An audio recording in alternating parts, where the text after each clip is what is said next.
ಇವತ್ತು ನಾವು ಕರ್ನಾಟಕದಲ್ಲಿ ಅದರಲ್ಲಿ ಹೆಚ್ಚಾಗಿ ಬೇರೆ ಭಾಷಿಕರಿರುವಂತ ಜಾಗದಲ್ಲಿ ನಾವು ಕನ್ನಡ ಓದ್ತಾ ಇದೀವಿ ಅಂತ ಹೇಳಿದ್ರೆ ಅದಕ್ಕೆ ಕಾರಣಭೂತರಾಗಿರುವಂತ ವೇದಿಕೆ ಎಲ್ಲಾ ಪದಾಧಿಕಾರಿಗಳು ಕೂಡ ನಾನು ಅಭಿನಂದನೆ ಸಲ್ಲಿಸ್ತಾ ಇದ್ದೀನಿ. ಇನ್ನೊಂದು ಎಲ್ಲರೂ ಕೂಡ ವಿಶೇಷವಾಗಿ ಗಮನಿಸಬೇಕು, ವೇದಿಕೆಯಲ್ಲಿ ಕೇವಲ ನಾರಾಯಣಗೌಡರು ಒಬ್ಬರೇ ನಾಯಕರಲ್ಲ. ವೇದಿಕೆಗೆ 26 ವರ್ಷ ವಯಸ್ಸಾಗಿರುವಂತೆ ನಿಮ್ಮಲ್ಲಿ ಒಬ್ಬ ಸಂತೋಷ 26 ವರ್ಷ ಹುಡುಗ ಇದ್ದಾನೆ, ಆತನು ಕೂಡ ನಾಯಕ. ನಾನು ಆತನ ಹಿಂಬಾಲಕ. ಯಾಕಂದ್ರೆ ಕನ್ನಡದಂತ ವಿಚಾರ ಬಂದಾಗ ಆತರ ಹೇಳುವಂತ ಇಲ್ಲೆಲ್ಲ ಇರ್ಬೋದು ಹುಡುಗ ಮಾತಾಡುವಂತ ನೀತಿನ ನಾನು ಅನುಸರಿಸಿದ್ದೀನಿ.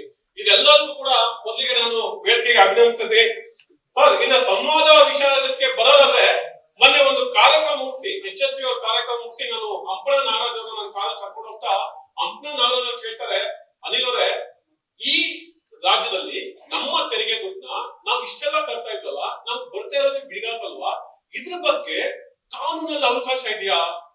ವಕೀಲರಾಗಿ ನೀವ್ ಯಾವ ರೀತಿ ಮಾಡ್ತೀರಿ ಅಂತ ಹೇಳಿದಾಗ ನನ್ಗೊಂದ್ಸಲ ದಿಗ್ಭ್ರಮೆ ಆಗುತ್ತೆ. ಹೌದಲ್ವಾ, ಒಬ್ಬ ನಾಡಿನ ಸಾಹಿತಿ ಕೇಳುವಂತ ಪ್ರಶ್ನೆಗೆ ವಕೀಲ ನನ್ನ ಹತ್ರ ಉತ್ತರ ಇಲ್ಲ.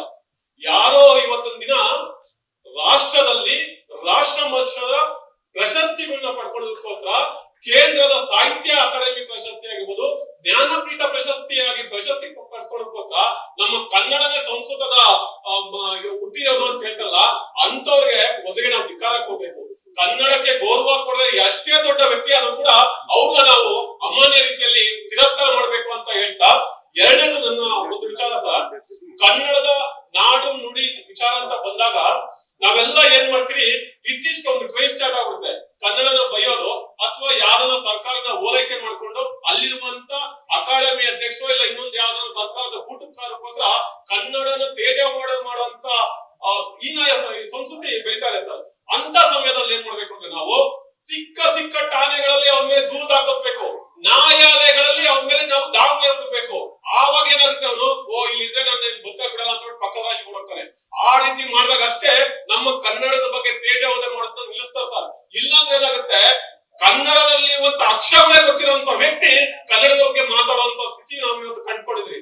ನೀವೇ ಹೇಳಿದಂಗೆ ಕನ್ನಡನ ನಾವು ಉಳಿಸಿ ಅಂತ ಕೇಳ್ಕೊಳ್ಳುವಂತ ಇದಾಗ್ತದೆ. ಕನ್ನಡ ಬೆಳೆದು ಬಿಟ್ಟಿದೆ.